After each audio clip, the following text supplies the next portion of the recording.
Hello, everybody. Welcome to our Deaf Awareness Month presentation. My name is Crow7. Thank you guys for coming. This presentation, we're going to try and keep it short and sweet, and then we'll just elaborate on each slide. I personally didn't like long presentations back in high school and college. I typically would get sleepy during that.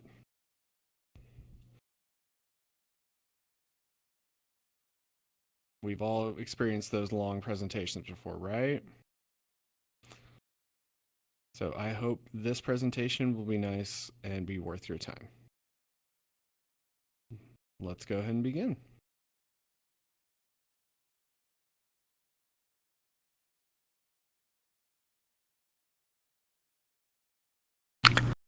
So, Deaf Awareness Month is a very important moment for the deaf community. Its purpose is to spread awareness about culture, community, language, history, entertainment, society, businesses, and many others.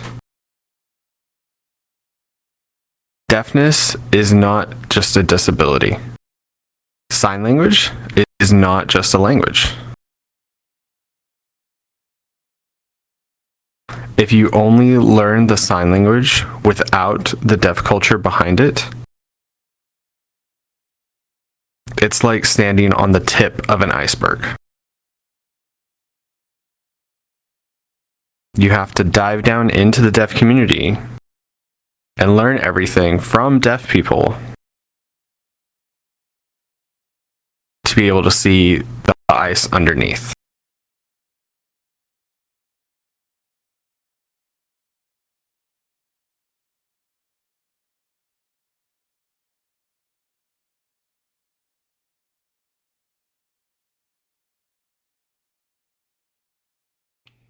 So, is American Sign Language a universal language? Of course not. It is not a universal language. There's over 300 different signed languages around the world.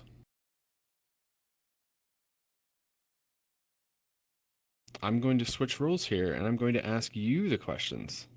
Is English a universal language?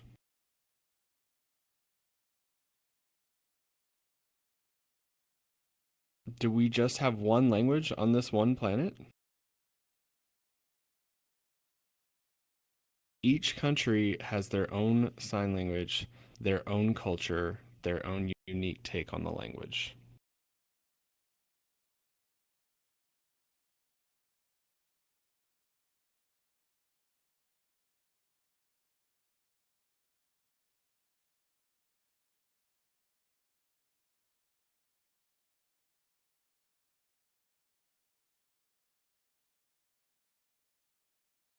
So, different things that you can do in the deaf community.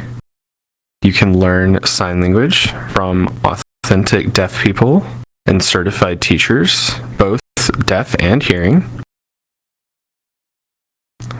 This is very important because you want to learn the deaf people's language.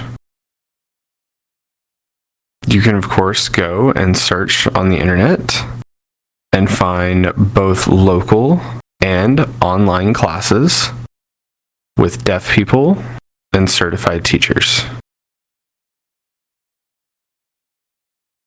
We have authentic deaf volunteers, including myself, here teaching and helping hands.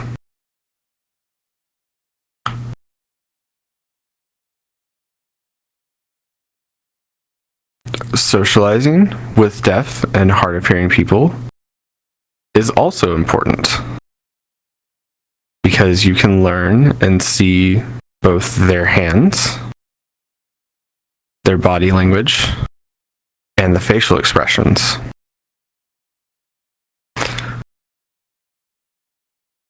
VR doesn't have that. You get a better experience being able to see the facial expressions.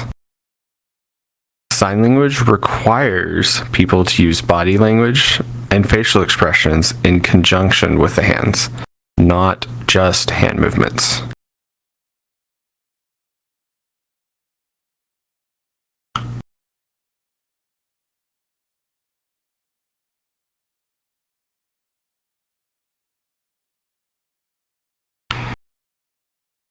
And of course, the best part is to learn about deaf culture and history. If you learn about deaf culture and history, you will not regret it. You can find informative videos from deaf people on YouTube and articles from any organization anywhere on the internet. The Coda movie on Apple TV may be a good example for you to learn better.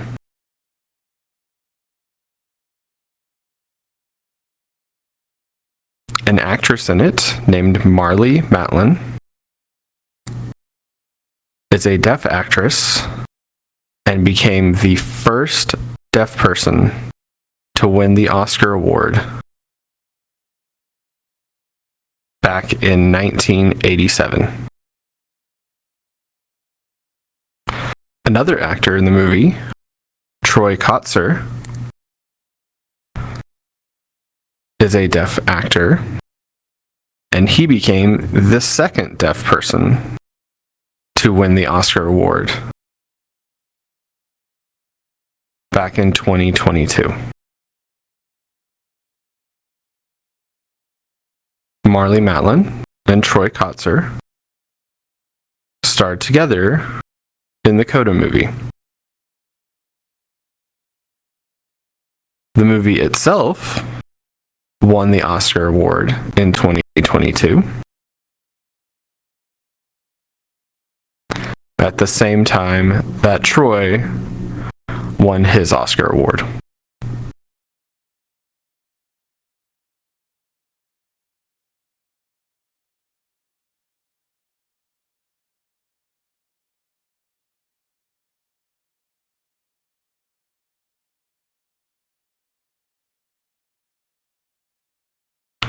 It is also very nice to support deaf people who own businesses, make content, influence audiences, make films, manage organizations, and so on.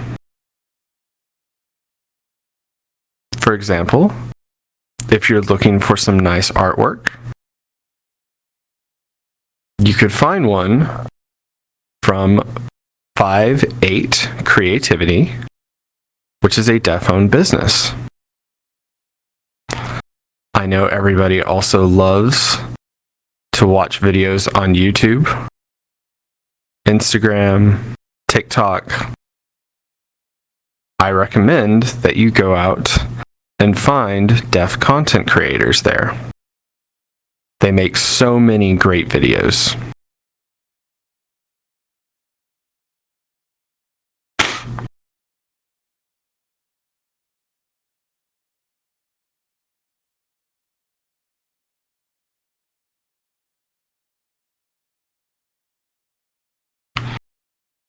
You can also go to deaf events in real life, not just here in VR. If you go there, you absolutely will not regret it. I've gone to Deaf Night Out and ASL chat events myself several times. There were many deaf people there and hearing students, hearing interpreters, and certified teachers. If you attend these kinds of events, you won't be alone, because many of them are also hearing students just like you. Like I had already mentioned, socializing with deaf and hard of hearing people is very important. You should network with these people because they can help you find local or online classes and resources. Please trust me. You can thank me later.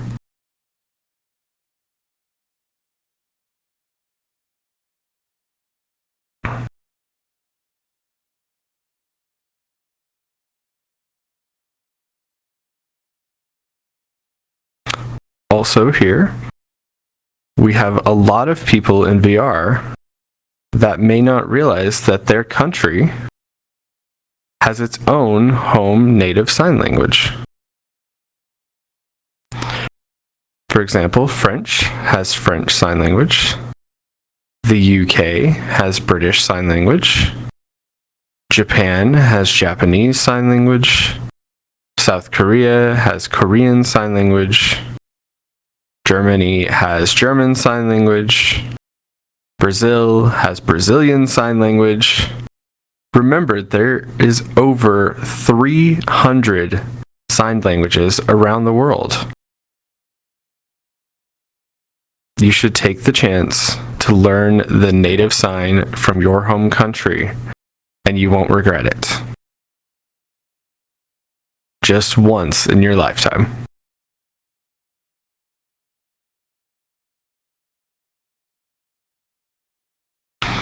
We're going to have a quick intermission so everybody can get a drink. All right, is everyone ready and returned? Are we all good? Thumbs up? We're good?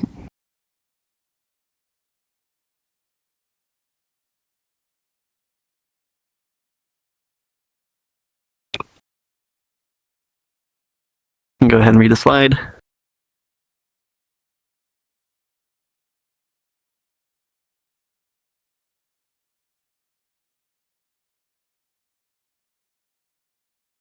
So now we are going to learn about my deaf life.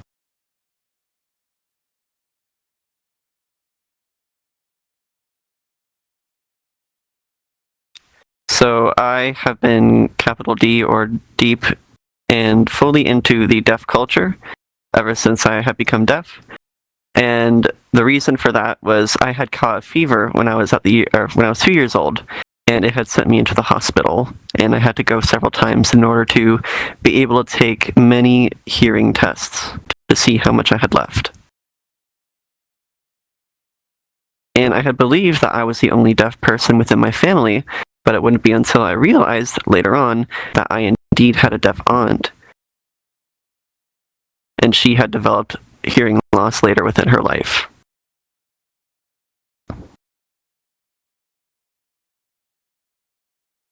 So, despite us being deaf, our deaf lives are absolutely different. She is not like me, in which I am fully immersed within the deaf culture and the community.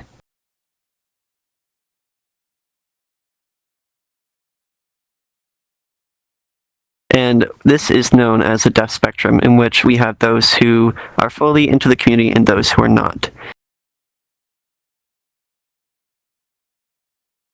And there's also the range in which one can hear for those who have residual hearing and those who are profoundly deaf.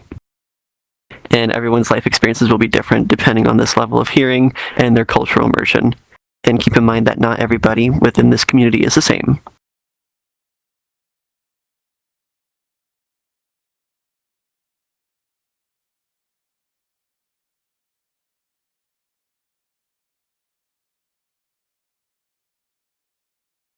So I was mainstreamed in school, meaning that I was studying with hearing kids. And this was from pre-K all the way until 6th grade. And I went in my high school year to a deaf school, and it was immediately, I felt a connection there. I was able to use my native language, and I was able to communicate with my peers around me.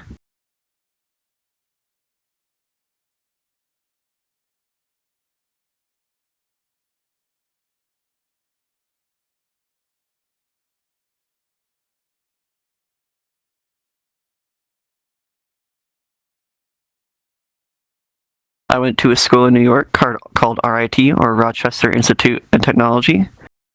and it was my first time being in a deaf college. And I have made history as a deaf person being a part of their Overwatch esports group. And it was a huge achievement for me because I was their sole deaf person on their team. And this meant that the hearing players I was collaborating with who had to use voice needed to find a way to communicate with me. And so with them having their hearing, we had to figure out our own ways to collaborate and come up with ways to be able to signify things that happen in events within the game.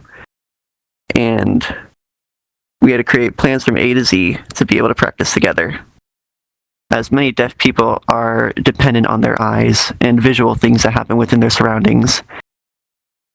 Despite hearing loss, we still have this ability, and that in of itself is a gain.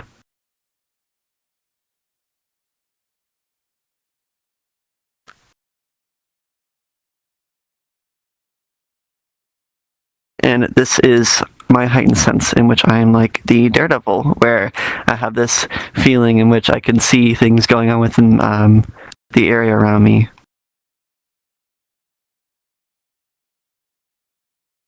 Think of it like Sharingan from Naruto, perhaps.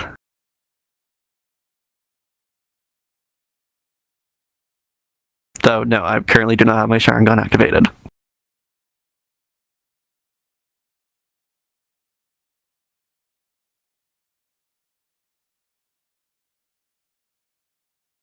When I was in high school, I used to watch a lot of gaming content creators.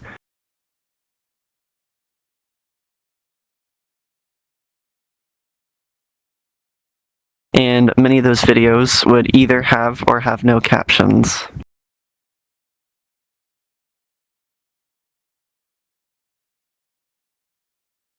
And when I realized upon seeing videos that didn't have any sort of captions, that meant that there was no way for deaf people to be able to have access into gaming content. And so I realized that I could be able to start that myself. Famous YouTubers like Markiplier or Jacksepticeye, and upon many others, who are very famous hearing gaming YouTubers. They have greatly inspired me in order to become a gaming content creator.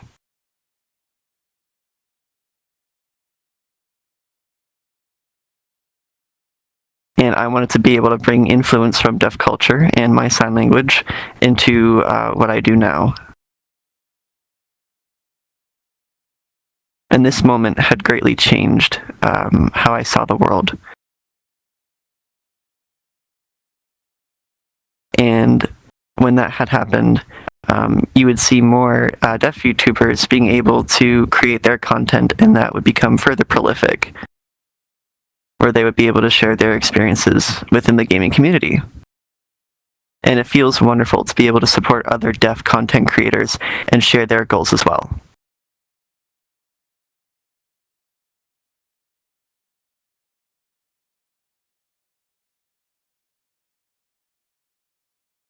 I gotta fix something real quick.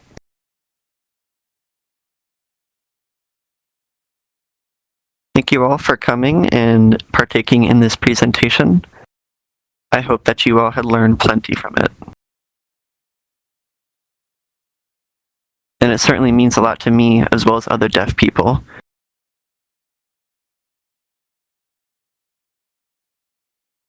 To make sure that there are people who are practicing and learning our language and students who are learning it more. And we hope that you all continue to learn about our culture, about our history, and partake in our future. And now it's time for our group picture, where if you guys are interested, we have one or two of our interpreters who are able to share their lived experiences as hearing people who are in the deaf community. And if you'd like to partake in that, give me a thumbs up.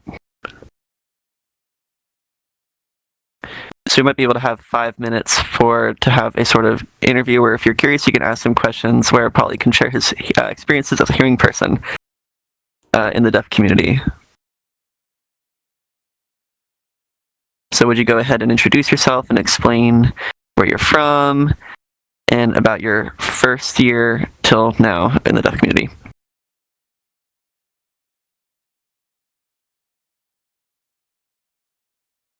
Hello, my name is Polyswift. I typically go by Poly, and I am a freshly graduated sign language interpreter. I had graduated in April this year, so yay. And since then, I have been working in educational interpreting. However, prior to that, I was learning sign language while studying cybersecurity at my first college, where I picked it up in virtual reality, and I quickly became absolutely infatuated with it, and I wanted to pursue it further. And this was about 3.5 years ago now, which is absolutely fascinating to me, because typically I'm very bad at committing to a new hobby, but this one truly stuck.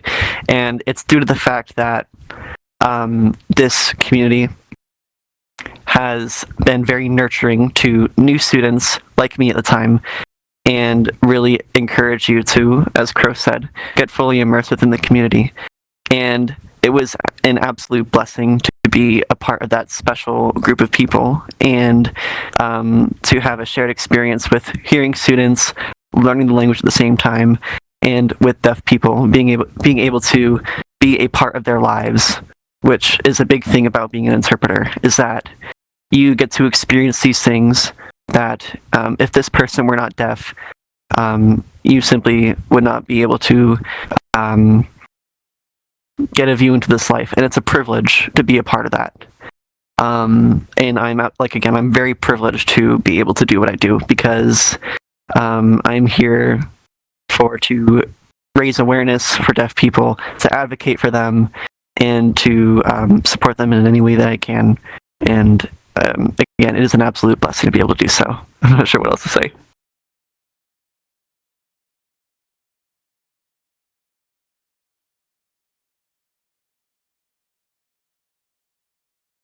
So if you'd like, you can ask a few questions if you're curious about anything.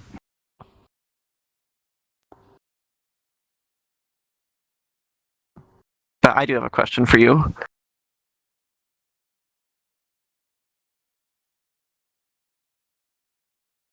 Are you able to communicate or compare with how you communicate with people within virtual reality compared to real life? And how different can they be? So, as Crow had mentioned in his presentation, the lack of body language and facial expression, which make up like 60% of this language, drastically reduces the amount of language that you would be getting in real life, because many sort of words like adjectives or verbs are missed because they are crucial to the production. Besides just what you put on your hands, it comes with your face, it comes with your body, it comes with your spatial positioning within the area that you sign in. And it feels a lot more rich being able to communicate in real life, because you get all those aspects. And then here you have the sign language, which in of itself works, and then some of the spatial positioning from where you stand. But when you transition from learning sign language in virtual reality to real life, you're going to be hit with a wave of an overwhelming sense of, oh my god, I've been studying only like a third of this language, and I need to immerse myself further into it, because now there's 2 whole other parts, or possibly even more, that I have to get into. So I would say that the big takeaway from that is just the richness of signing in real life. There's so much more to it.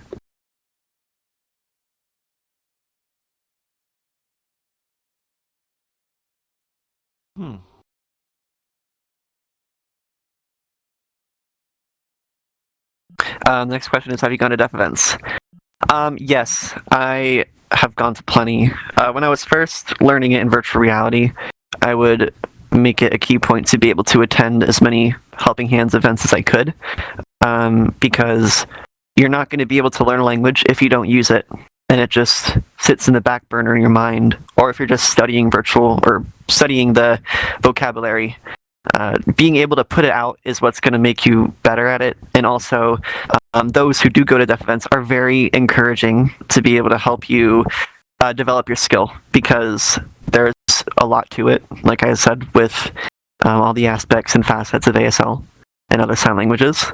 But these deaf events are full of people who are probably some of the nicest you will ever meet in your life, because they're either students who share your experiences, your struggles, your insecurities, and then there are the seasoned interpreters or certified teachers or the deaf themselves who want there to be more access for their language that they use.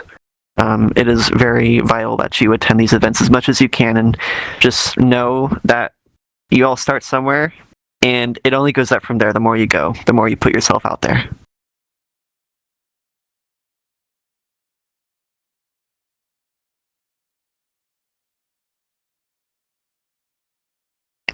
Now, as for the last question, do you have any sort of advice for new students who are now just starting to learn and pick up sign language and get themselves involved in the deaf culture and the community? What would you say?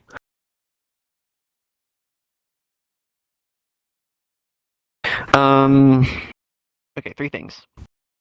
So first, like I said, use the language with deaf people. Use it with interpreters. Use it with teachers.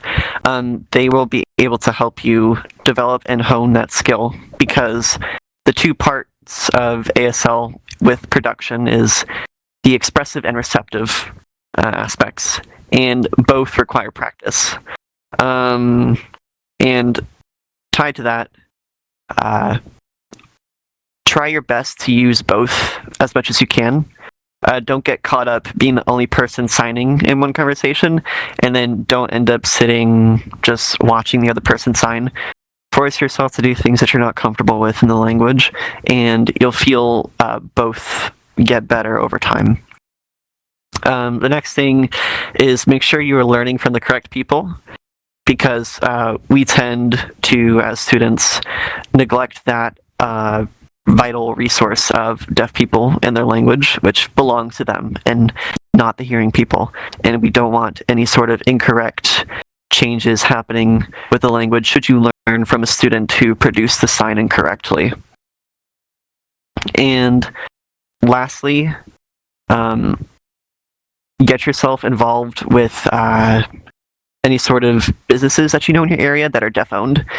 There probably may be one if it's a bigger city, because they're a great experience besides just going to deaf events, because you get to see in action the locals, the workers there, and use the language in a practical way, where outside of an event, it's like, oh, well, there's a business here that generally only uses sign language, and you'll be able to just feel a lot more sense of belonging with that and using the language there.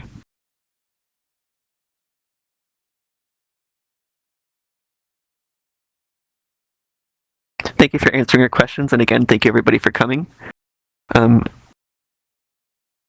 We do have everything recorded today, so we'll be able to post that, and I hope you all enjoyed and had a great time.